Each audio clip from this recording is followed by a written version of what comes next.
नमस्कार सभी को। आज हम बात करेंगे त्र्यंबकेश्वर ज्योतिर्लिंग के तीसरे अध्याय के बारे में, जो उसके आविर्भाव की कथा है। ठीक है, जिसमें गौतमी गंगा का और स्वयं, अब मैटर बहुत बढ़ चुका है तो स्वयं महादेव खुद एंट्री ले लेंगे। ठीक है, तो और पिछली वीडियो में हमने ये जाना कि कैसे ऋषियों ने गणेश जी का आह्वान किया और गणेश जी के ना कहने के बावजूद भी अपनी ये बात मनवाई उनसे कि गौतम ऋषि अपना आश्रम छोड़कर कहीं दूसरी जगह स्थित हो जाए। और गणेश जी ने गाय का रूप धारण कर फिर वो गाय मर गई और ऋषियों ने उनको धिक्कार करके सबने निकाल दिया। और जब वो दूसरी जगह पे रहने गए तो गौ हत्या के पाप से कैसे वो मुक्त हो, उनको ये बात बताई। तो अब आगे की कथा क्या है उसके बारे में मैं आज वर्णन करूंगा। तो चलिए शुरू करते हैं। तो यह है 26वां अध्याय, त्र्यंबकेश्वर ज्योतिर्लिंग तथा गौतमी गंगा के प्रादुर्भाव का आख्यान। सूत जी बोले, हे द्विजो, उस समय स्त्री सहित गौतम के द्वारा इस प्रकार प्रायश्चित करने पर शिवजी प्रसन्न होकर पार्वती जी तथा अपने गणों के साथ प्रकट हो गए। इसके बाद प्रसन्न हुए कृपानिधि शिवजी ने कहा, हे महामुने, मैं आपके उत्तम भक्ति से अत्यंत प्रसन्न हूं, आप वर मांगिए। तब महात्मा शिव के उस सुंदर रूप को देखकर शंकर जी को प्रणाम कर प्रसन्न हो गौतम ऋषि उनकी भक्ति पूर्वक स्तुति करने लगे। बहुत प्रकार से स्तुति करके एवं शिव को प्रणाम कर हाथ जोड़कर महर्षि गौतम स्थित हो गए और कहने लगे, हे देव, आप मुझे पाप रहित करें। सूत जी कहते हैं, उन महात्मा गौतम का यह वचन सुनकर शिवजी ने अत्यंत प्रसन्न हो यह वचन कहा। शिवजी उनसे कहते हैं, हे मुने, आप सदा धन्य हैं, कृत कृत्य है तथा निष्पाप है। इन दुष्टात्मा पापी ऋषियों ने निश्चय ही आपके साथ छल किया है। गणेश जी शंकर जी के बेटे हैं, तो शंकर जी तो ये बात जानते ही होंगे कि उन्होंने छल किया है। जब आपके दर्शन मात्र से लोग निष्पाप हो जाते हैं, तब मेरी भक्ति में निरत रहने वाले आप किस प्रकार पापी हो सकते हैं। शंकर जी की भक्ति कर रहे हैं तो फिर वो कैसे ही पाप कर सकते हैं। ठीक है, फिर वो भक्ति में फिर वो बात आ जाती है, शंकर जी की भक्ति में एक एक पॉइंट आ जाता है जहाँ पे आप वहां पे पहुंच जाते हो, फिर वही करते हो जो करने योग्य है, जो करने लायक है, जो यथार्थ है।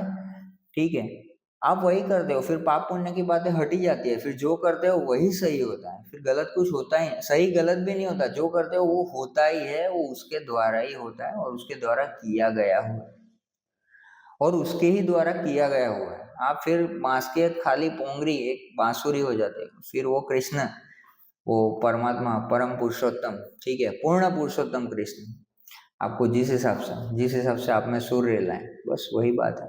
तो वैसे ही महादेव जी उनसे कहते हैं, हे मुने, जिन दुष्टों ने आपके प्रति उपद्रव किया है वे ही पापी, दुराचारी और हत्यारे हैं। इनके दर्शन से दूसरे लोग पापी हो जाएंगे। ये लोग कृतघ्न हैं, इनका कोई प्रायश्चित नहीं। सूत जी कहते हैं, हे विप्रो, ऐसा कहकर सज्जनों को सुख देने वाले तथा असज्जनों को दंड देने वाले शिव जी ने उनसे ऋषियों के बहुत से दुष्चरित्रों का वर्णन किया। मतलब शिव जी ने उनको ऋषियों के दुष्चरित्र के बारे में बताया। ऐसा नहीं होता कि ऋषि होता है तो चरित्रवान होते हैं, बहुत ही उनका अच्छा कैरेक्टर होता है, ये वो नहीं। अच्छे बुरे लोग हर जगह होते हैं। 500 की असली नोट होती है, तभी जाके 500 की नकली नोट बनती है और वो मार्केट में चलती है, पर एक दिन पहचानी जरूर जाती है। शिवजी की बात सुनकर महर्षि गौतम अत्यंत आश्चर्यचकित हो गए और उन्होंने हाथ जोड़कर शिवजी को भक्ति पूर्वक प्रणाम करके पुनः कहा। गौतम बोले, हे महेश्वर, उन ऋषियों ने मेरा बहुत बड़ा उपकार किया है, यदि वे ऐसा न करते तो आपका दर्शन कैसे होता। वे ऋषि धन्य हैं जिन्होंने मेरा अत्यंत कल्याण किया। उनके दुराचार के कारण ही मेरा बहुत बड़ा स्वार्थ सिद्ध हुआ। ये लोग बोलते हैं ना, दुनिया लाते मारती है, दुनिया लाते मारती है, धक्के मारती है, कोई दिक्कत नहीं है। हर एक धक्का आपको उसकी तरफ ही ले जा रहा है, आपके एक लक्ष्य की तरफ ही ले जा रहा है। तो कोई चिंता मत कीजिए उस चीजों की। लगता होगा अभी के माहौल में खाली इतना देखे कि वो धक्का है, लेकिन फिर जब आगे जाके अभी भी आप अभी भी जिस सिचुएशन में हो, पिछले कुछ सालों का सोच के देखो कि कितनी ही चीजों के लिए आपने लोगों को अच्छा बुरा भला जो भी कहना है कहा, अपने आप को कोसा, भगवान को कोसा, जिसको भी आपने दोषी माना उस परिस्थिति के लिए आपकी, उसको आपने कोसा, झगड़े किए, सब कुछ किया। लेकिन आज जाके देखो कि वो परिस्थिति ने कहीं ना कहीं उस चीज का निर्माण किया है, आपके अभी का निर्माण किया है। तो अभी आप जो हो अगर वो बदलना चाहते हो तो सिर्फ अपनी परिस्थिति बदलो, ठीक है। अपनी मनस्थिति बदलोगे तो भी हो जाएगा, उससे ही परिस्थिति चेंज हो जाएगी। तो उस हिसाब से काम भी वही होंगे जो करने योग्य है और जो सही में करने योग्य है, ठीक है। बाकी तो बहुत कुछ करने लायक है, लेकिन जो सच में करने योग्य है वो वही काम आपसे होंगे। सूत जी बोले। उनकी यह बात सुनकर अति प्रसन्न हुए शिवजी ने कृपा दृष्टि से गौतम की ओर देखकर शीघ्र ही उनसे कहा। शिवजी बोले, हे विपेंद्र, आप धन्य हैं, आप सर्वश्रेष्ठ ऋषि हैं। मुझे परम प्रसन्न जानकर आप उत्तम वरदान मांगिए। सूत जी बोले, हे द्विजो। उसके बाद गौतम ने भी अपने मन से विचार किया कि अब मेरे पाप की प्रसिद्धि लोक में हो चुकी है, इसीलिए वह जिस प्रकार झूठ न हो, उन ऋषियों की कही बात सत्य करनी चाहिए। ऐसा निश्चय करके शिव भक्त मुनिश्रेष्ठ गौतम ने हाथ जोड़कर सिर झुका करके शिवजी से यह वचन कहा। गौतम बोले, हे नाथ, आप सत्य कहते हैं, किंतु जैसा पंचों ने निर्णय दिया है वह अन्यथा न हो। जैसा उन लोगों ने निर्णय दिया है वही होने दीजिए। हे देवेश, यदि आप प्रसन्न हैं तो मुझे गंगा प्रदान कीजिए और इस प्रकार लोक का उपकार कीजिए। आपको नमस्कार है, आपको बारंबार नमस्कार है। ऐसा कहकर लोक कल्याण की इच्छा से गौतम ने उनके चरण कमल पकड़कर देवेश को पुनः प्रणाम किया। अब शिवजी ने तो बोला कि आशीर्वाद जो भी चाहिए, जो भी वर चाहिए उन मांग लो, आप निष्पाप ही हो, कोई कलंक नहीं है, कुछ नहीं है। लेकिन सिर्फ ऋषियों की कही बात या फिर वो जो गौ हत्या का एक अपराध है वो सिद्ध करने के लिए, ठीक है, वो खाली सिद्ध करने के लिए गौतम जी ने ऐसा कहा कि आप गंगा जी का अवतरण कीजिए। और भी आगे की बातें उन्होंने सोची कि कल जाके कलयुग में या कोई भी युग हो, कोई भी समय हो, उसमें ये चीजें, ये जो कथाएं हैं, ये जो उनके संघर्ष की बात है, वो परोपकार की बात है, लोग सुनेंगे, उनके अंदर कुछ कुछ तो चेतना होगी जिसमें वो कंपन कर पाएंगे और फिर उससे वो आगे और बढ़ पाएंगे। उन्होंने यही सोचा होगा और उसी तरीके से उन्होंने शिवजी से गंगा जी के अवतरण की बात की। उसके बाद पृथ्वी तथा स्वर्ग के सारभूत जिस जल को निकालकर पूर्व में रख लिया था और विवाह काल में ब्रह्मा जी के द्वारा दिया गया जो कुछ शेष जल बचा था, उसे भक्तवत्सल भगवान शिव ने उन मुनि को प्रदान किया। उस समय वह गंगा जल परम सुंदरी स्त्री के रूप में परिणित हो गया। तत्पश्चात ऋषिगण ने उस स्त्री रूप जल की स्तुति कर उसे प्रणाम किया। इस समस्त संसार में या चराचर जगत में जो भी पूरा ब्रह्मांड, कॉस्मोस, इन्फिनिटी कॉस्मोस, जो भी कुछ बोल लो, लेकिन उसको चलायमान रखने के लिए हमेशा स्त्री शक्ति, फिर वो चाहे महाकाली के रूप में हो, महासरस्वती के रूप में हो, महालक्ष्मी के रूप में हो, महादुर्गा के रूप में हो, महागंगा के रूप में हो, महादेवी के रूप में हो, लेकिन उसको चलायमान रखने के लिए हमेशा शक्ति की जरूरत होती है। एनर्जी जो बोलते हो वो भी एक स्त्रीलिंग ही है, एनर्जी, ठीक है। पावर नहीं बोलते, उस चलायमान रखने को पावर नहीं चाहिए, हमेशा हमेशा एनर्जी चाहिए, तो वो स्त्रीलिंग है, वो हमेशा ही चाहिए, स्त्री शक्ति की हमेशा ही जरूरत है। गौतम बोले, हे गंगे, आप धन्य हैं, कृतकृत्य है, आपने जगत को पवित्र कर दिया, अतएव निश्चय ही नरक में गिरते हुए मुझे भी आप, शंकर भगवान खुद गौतम ऋषि को आके बताते हैं कि वो ऋषि ने आपके साथ छल किया है, आप दोष रहित है, आप पाप रहित है, लेकिन फिर भी जब गंगा जी का प्रादुर्भाव होता है तब गौतम ऋषि उनसे यही कहते हैं कि आप मुझे पवित्र कीजिए। सूत जी बोले, तब सबका हित करने वाले शिव जी ने भी कहा, हे गंगे सुनो, तुम मेरी आज्ञा से इन गौतम मुनि को पवित्र करो। तब उन शिव तथा गौतम के वचन को सुनकर भगवान शिव की शक्ति परम पावनी गंगा जी ने शिव जी से कहा। गंगा जी बोली, हे प्रभु, मैं मुनि को परिवार सहित पवित्र कर अपने स्थान को जाऊंगी, मैं सत्य वचन कहती हूँ। सूत जी बोले, जब गंगा जी ने ऐसा कहा तब भक्तवत्सल शिवजी ने लोको पकार के निमित्त गंगा जी से पुनः यह वचन कहा। शिवजी गंगा जी से कहते हैं, हे देवी, वैवत्स मनवंतर के 28वें कलयुग तक तुम यही निवास करो। वैवत्स मनवंतर के 28वें कलयुग, अभी वैवत्स मनवंतर चल रहा है और उसका जो युग है वो कलयुग, ठीक है, जो कलयुग है आखिरी उसमें ही है। और इसमें गंगा जी की हालत आप देख ही रहे हो कितने भी ये लोग क्लीन रिवर, क्लीन गंगा या माँ गंगा के प्रोजेक्ट लेके आ रहे हैं, लेकिन वो नदी, वो माँ गंगा इनसे साफ ही नहीं हो रही है। ना ही कुछ पवित्रता वहां पे वो तो पवित्र ही है, लेकिन ना ही कुछ सफाई, मतलब सफाई में भगवान रहते हैं, लोग ऐसा कहते हैं। तो ना ही कुछ सफाई हो रही है, क्योंकि जो सबसे बड़ा लेदर मैन्युफैक्चर होता है और सबसे ज्यादा आई थिंक कत्ल खाने भी वहीं पे है, यूपी में ही है। वो चाहे किसी के भी हो, किसी को भी काट रहे हो, लेकिन काट ही रहे हैं, और लेदर मैन्युफैक्चरिंग भी वहीं पे है, वन ऑफ द टॉप में।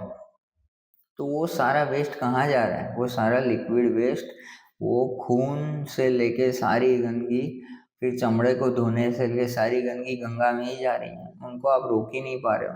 तो माँ गंगा तो गंदी हो ही रही है, उनको आप गंदा कर ही रहे हो। और ये 28वां मनवंतर है और आखिरी युग, कलयुग है। इसमें गंगा वापिस से अपने लोग चली जाएंगी, मतलब शिव जी के पास चली जाएंगी, क्योंकि उनकी ही परम पावनी शक्ति है। गंगा जी तो अपना काम खत्म करके वापस चली जाने वाली थी, लेकिन शिव जी ने उन्हें रोका कि आप 28वें मनवंतर के कलयुग तक आप यहीं पे निवास कीजिए, ठीक है, फिर आप वापिस आ जाएंगे। और शिव जी की बात मिथ्या नहीं होती, कोई भी बात मिथ्या नहीं होती, कोई भी शब्द मिथ्या नहीं होता, क्योंकि शब्द ब्रह्म है।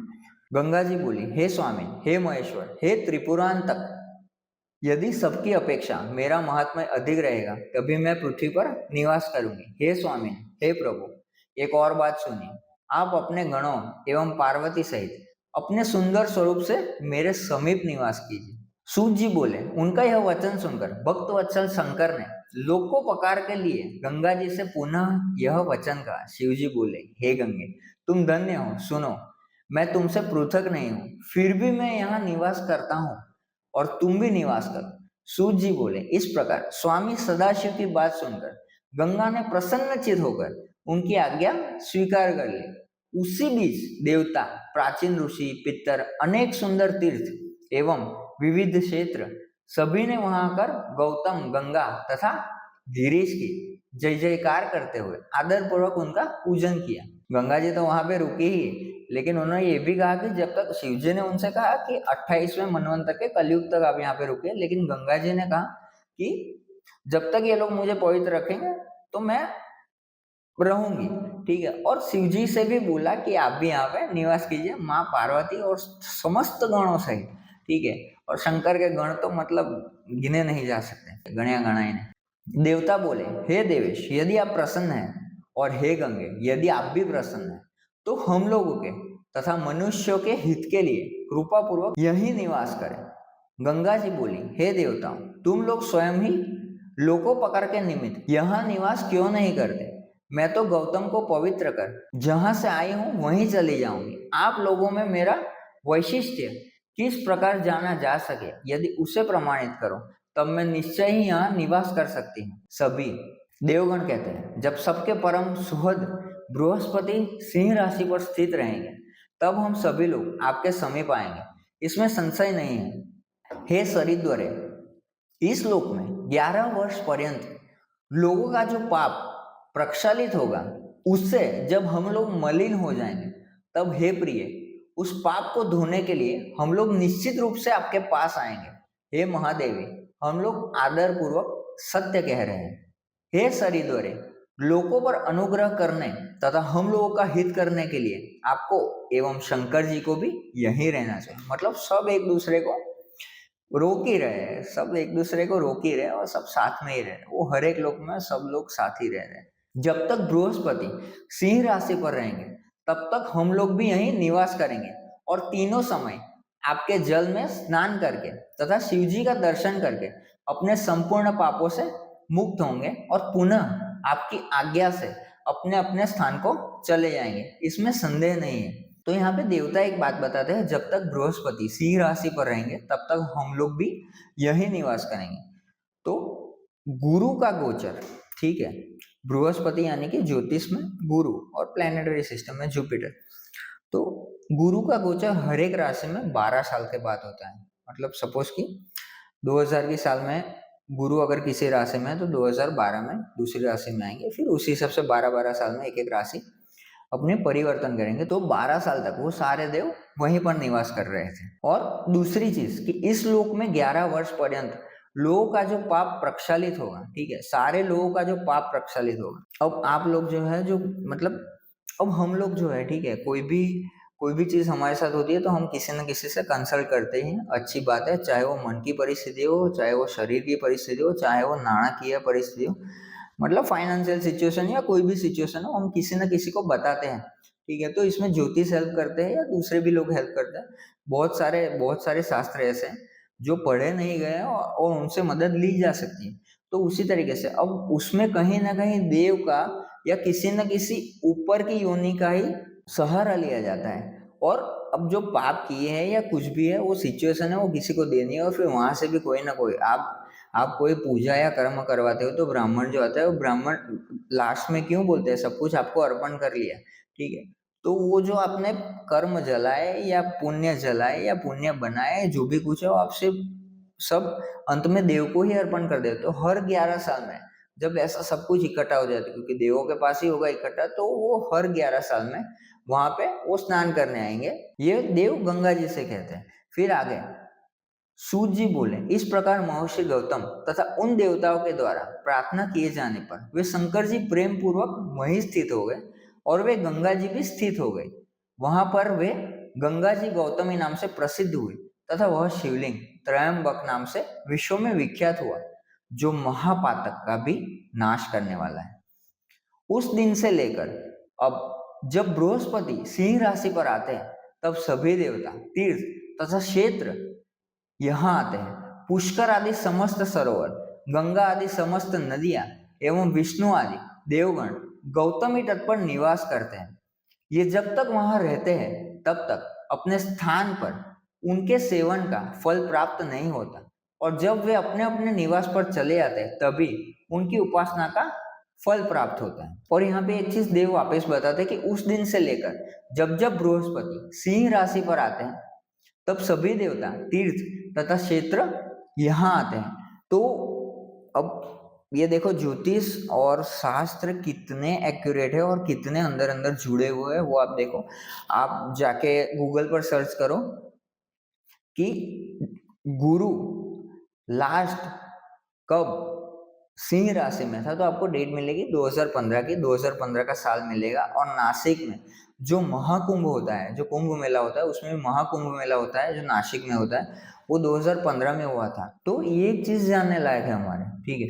और कुछ ना कुछ तर्क हर एक चीज में होना ही चाहिए, फिर ही आप चीजों को मानो, हर एक चीज को मानो। कोई भी बात संस्कृत में लिखी हुई श्लोक नहीं हो जाती, कोई भी संस्कृत में पूरी लिखी हुई किताब शास्त्र नहीं हो जाती। हर एक चीज में अपना तर्क लगाओ, जानो, फिर मानो, फिर स्वीकारो, और फिर चेंज आ जाएगा। यह त्रयंबक नाम से सुप्रसिद्ध ज्योतिर्लिंग गौतम के तट पर स्थित है और महान पापों का नाश करने वाला है। जो इस त्रयंबकेश्वर नामक ज्योतिर्लिंग का भक्ति पूर्वक दर्शन, पूजन, प्रणाम एवं स्तवन करता है, वह सभी प्रकार के पापों से मुक्त हो जाता है। गौतम के द्वारा पूजित यह त्रयंबक नामक ज्योतिर्लिंग इस लोक में संपूर्ण कामनाओं को देने वाला तथा परलोक में उत्तम मुक्ति प्रदान करने वाला है। हे मुनीश्वरों, जो आप लोगों ने मुझसे पूछा था उसे मैंने कह दिया। अब आप लोग और क्या सुनना चाहते हैं, इसे मैं कहूंगा, इसमें संदेह नहीं है।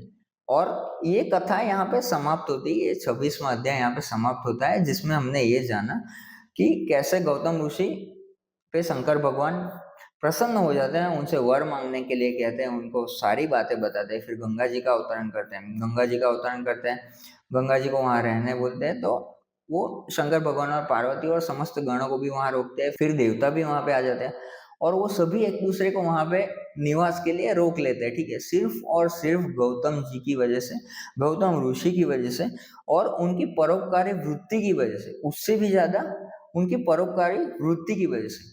तो ये हमने जाना। अब आगे की कथा में जो 27वां अध्याय होगा, उसमें गौतमी गंगा, मतलब गंगा जी तो वहां आ गई, पर उनका महात्म्य के बारे में हम चर्चा करेंगे। तो बस यही आज की बात थी। हर एक चीज को तर्क से देखिए, नॉलेज से देखिए, गूगल सबके पास है, जितनी बने उतनी खोजबीन कीजिए और फिर ही किसी चीज को मानिए। अपने तर्क पे सटीक बिठाने के बाद, अपने लॉजिक पे बिठाने के बाद फिर ही किसी भी चीज को आप मानिए। यही बात थी। तो बस इतना ही है। मेरी इतनी बातों को आपने इतने शांति और प्रेम पूर्वक सुना, उसके लिए मैं आपका अति आभारी हूँ। और अंत में आप सभी के अंदर बैठे हुए परमात्मा को मैं नमन करता हूँ, मेरा नमन स्वीकार करें। मिलते हैं अगली वीडियो में, तब तक प्रकृति का ध्यान रखें। जय श्री राम, हर हर महादेव।